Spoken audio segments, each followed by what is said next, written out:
Well, hello everyone, and welcome back to another Massachusetts Central Radio Show. It is about 10:12, so I'm going to be here for about 15 minutes, and then I got to go to bed in the next. So I got to go to bed in the next half an hour which is 10:45, because I have work tomorrow at 7 a.m.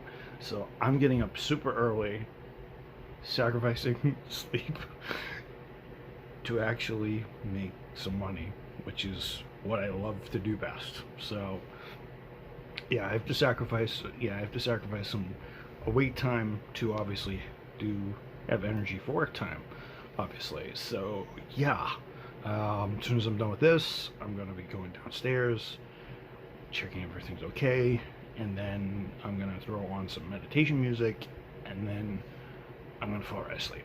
So, but not before I shoot one of these.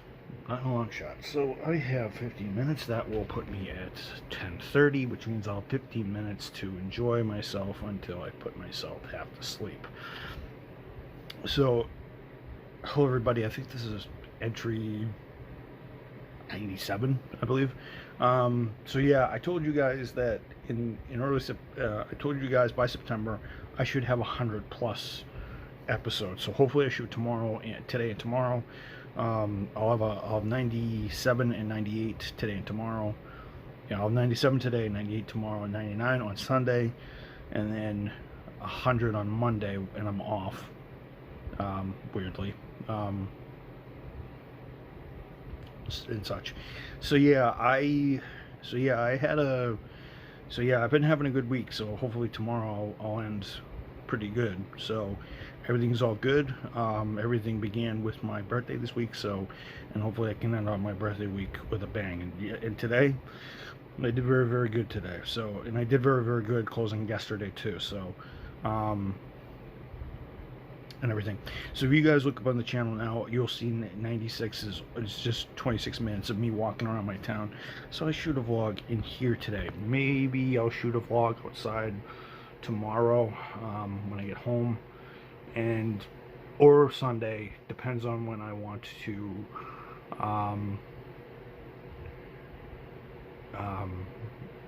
get up. So I'm hoping I want to get up at like 10:30, because 10:30 is a good time to get 9:30, 10 o'clock is a good time. Well, actually, you know what? The 24 hours of Le Mans is on this weekend, so and that's starting in no time. So I think it's starting like 10 o'clock. I'm actually going to be at work, and it's going to be a bore fest, so I'm not going to really mourn the fact that it's stuff. But I have it on the World Endurance Championship app, so and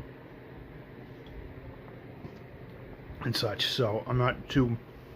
It's kind of dull this year because there's no Corvette, so I'm gonna be in GTE Pro. I'm gonna be cheering on I'm gonna be cheering on Aston Martin and Ferrari, because I don't want Porsche to win, unfortunately. I want either the British or the Italians to win. One of those two, please win the race. So so hopefully I do that, because I don't want to watch the top P1 prototypes, because they've been it's going to be a bore fest.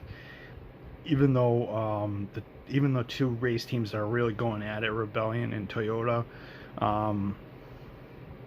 even though Rebellion has showed an improvement, I do not think they're going to be able to hold Toyota. It's supposed to rain either Saturday or Sunday during the race, so I don't know if Rebellion's going to do anything unless Toyota has really bad problems, or if the TSO 50 that they run will do what it did back in.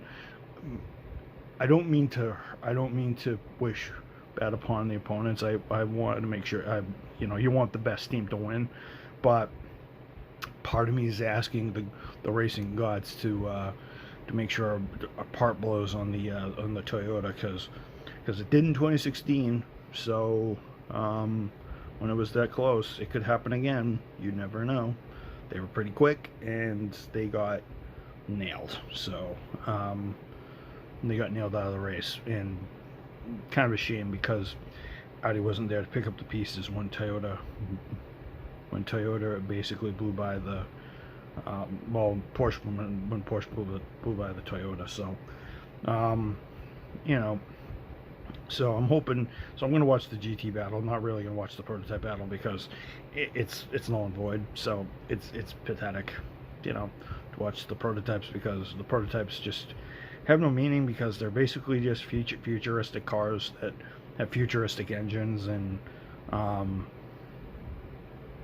not futuristic engines. I shouldn't say the Rebellion doesn't have. That's kind of sounds like a motorbike technically. It's got a 3.5 liter normally aspirated V8, whereas the Toyota has a turbo 2.4 liter 6-cylinder, pushing out like 1,000 horsepower, even though I don't think they're pushing out 1,000 anymore because of the regulations. And it's going to be Toyota's swan song for the series, for P1, because next year they could have better competition and it will be harder to win, obviously, with their hybrid, and not being on, and not have, and have a lot of people be on equal ground. So this is their last chance to win. Rebellion is quitting after this year because of financial difficulties and such. So yeah. So I'm going to be watching the 24 hours this weekend. I'm obviously going to be watching on the WEC app, and I'm going to be obviously listening to the radio stuff if there is radio coverage, because not too many journalists are allowed in this thing because of COVID. This is the one thing that sucks, is that the coverage isn't as great. The Europeans are still covering it, but not the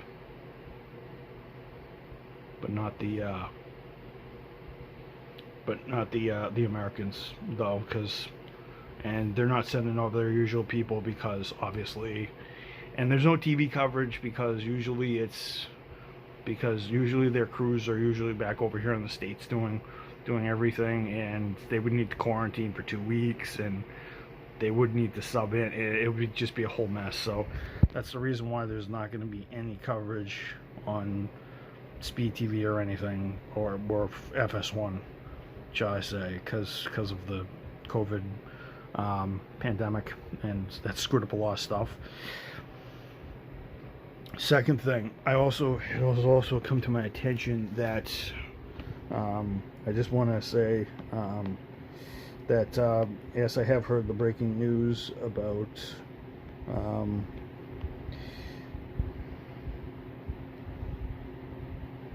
yes, I've heard that Ruth Bader Ginsburg has died at 87. Let her soul rest in peace, because and it's also, and this is of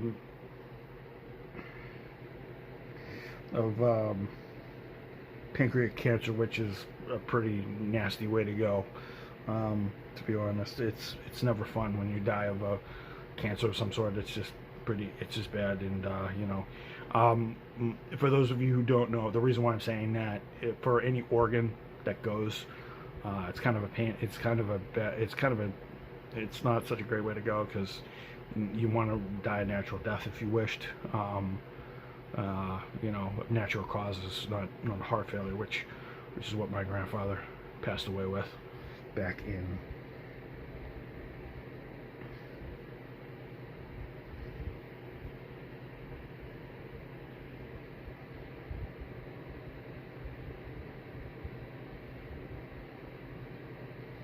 so she was the so she was a big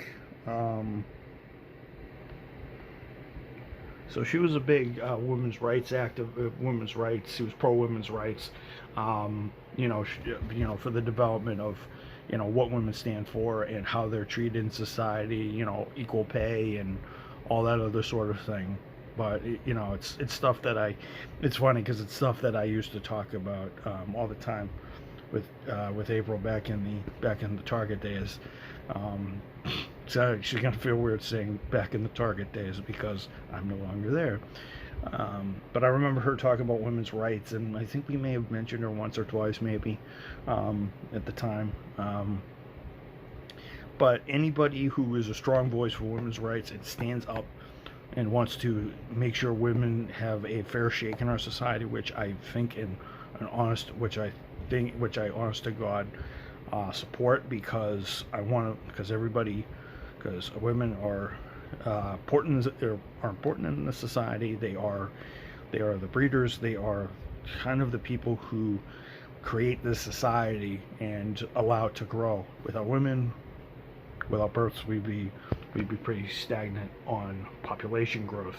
So they're kind of needed, even though there's I know there's technologies out there that allow that, but they are the primary. But it's just the primary way how we grow our population and such. On the in normal circumstances, of course, because there are medical circumstances that don't allow that, but and such. But yeah, you guys, I'm just going to tell you guys right off the bat, I'm pro women's rights. I think women are amazing beings. They have a lot to contribute to our society. Their emotional standpoints are important to us. Their point of views are important to us. Their wisdom, their empathy, the empathy they're capable of is just unsurpassed. So it's always great, and I have experiences, with women that were great with all that. And I was taught very, very young that women are important in the world, and you got to cherish them like anything else in the world. You have to treat them like glass, because they have to treat them like glass. You have to treat them very nicely, and you have to be very careful, because but there's some women out there that are very strong. They have thick skin, but you still have to treat them with kindness and respect to keep that strength going, because just like the rest of us, we always need encouragement, and we need to keep things positive and such. And I think a lady's strength in our society is that they should be recognized for their contributions, and I think the pay should be equal, because they're doing the same work that we're doing. Why pay them less for our job? I think that's discrimination on a very low level. That's a discrimination on a very low level, and it's been brought to light the last couple of years, and I think it should be addressed a little bit more, because it's because they're human beings too. They share the same space, and they share the same air. They share the same air with us guys, so I think they should have the right to do most things, because there's of course there's other things that motivate them too, obviously, progressing through life and such.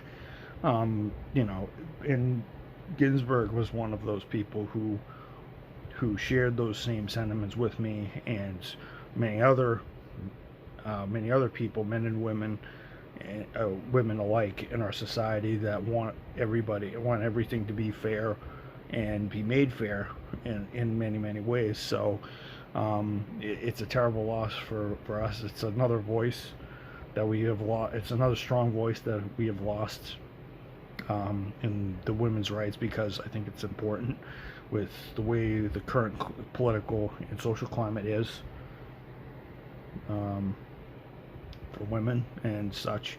And there is still a lot going on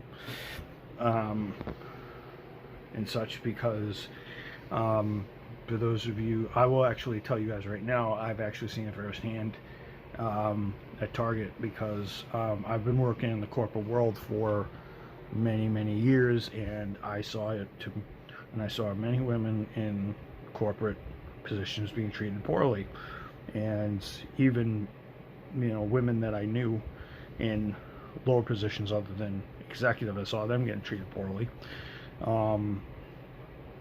And April's on that list because she was a misunderstood. Well, she still is on some level. People are starting to understand her now, obviously because of her plight, but with things in life. So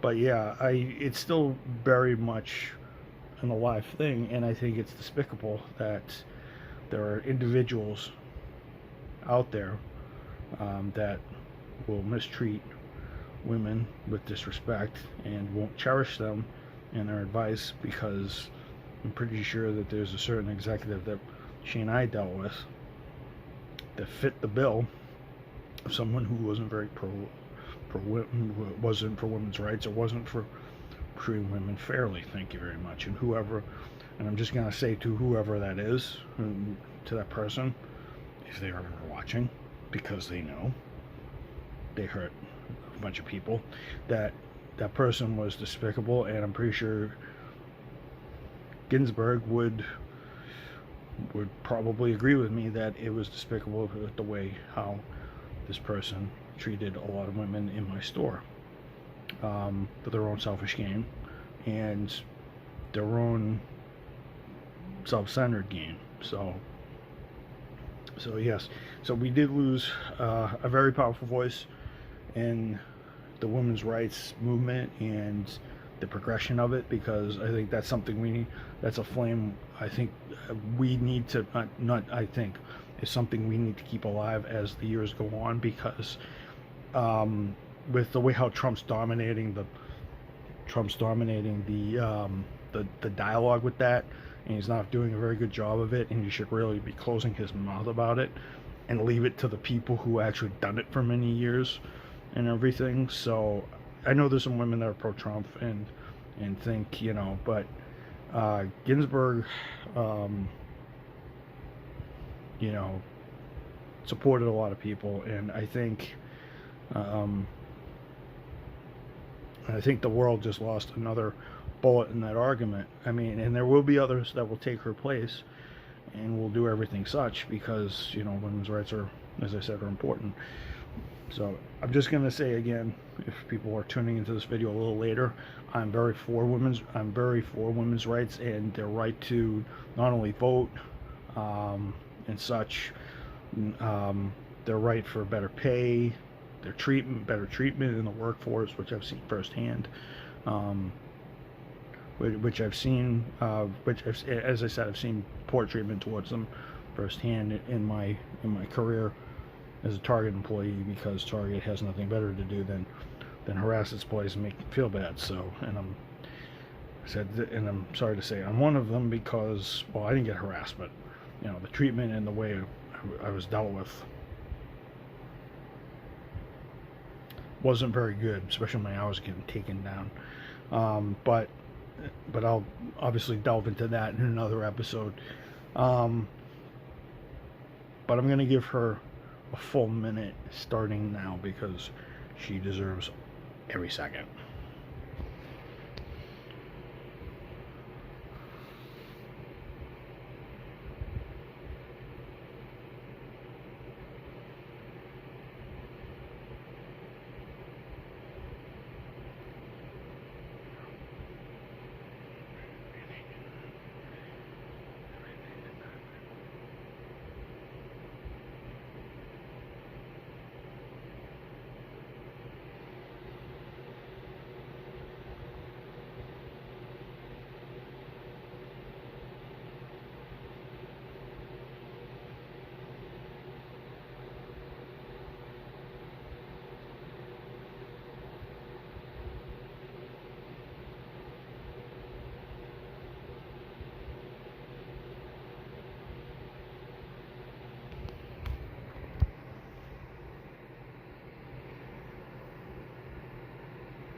Alright, so I thought I'd just give her a full minute, because that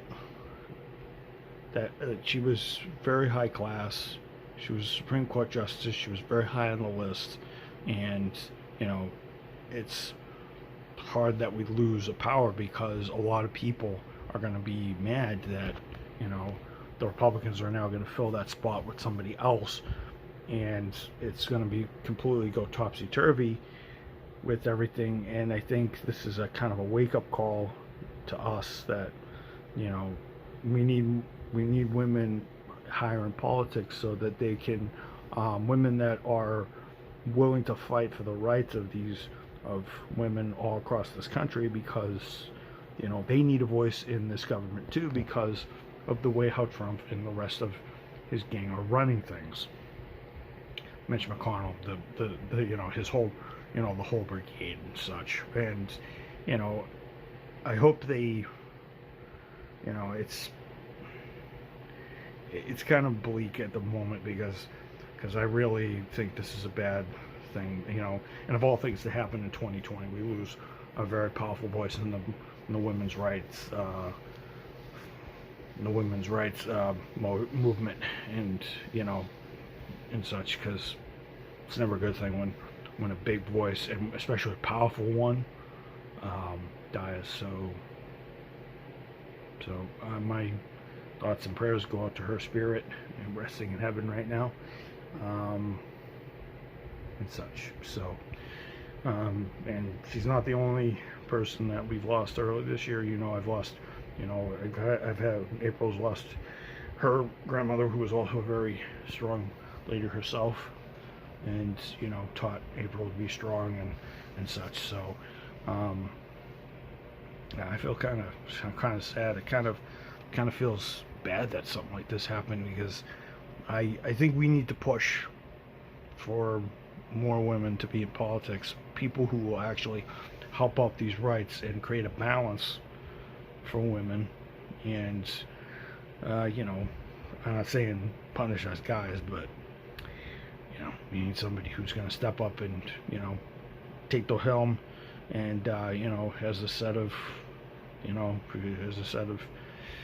nerves in there, well, not nerves, but set of balls that can go in there and tell the guys, this is what has to happen. Obviously, I'm not saying we have to dominate this and that, but all right, guys, peace out. I'll see you guys next time. Rest in peace, Supreme Court Justice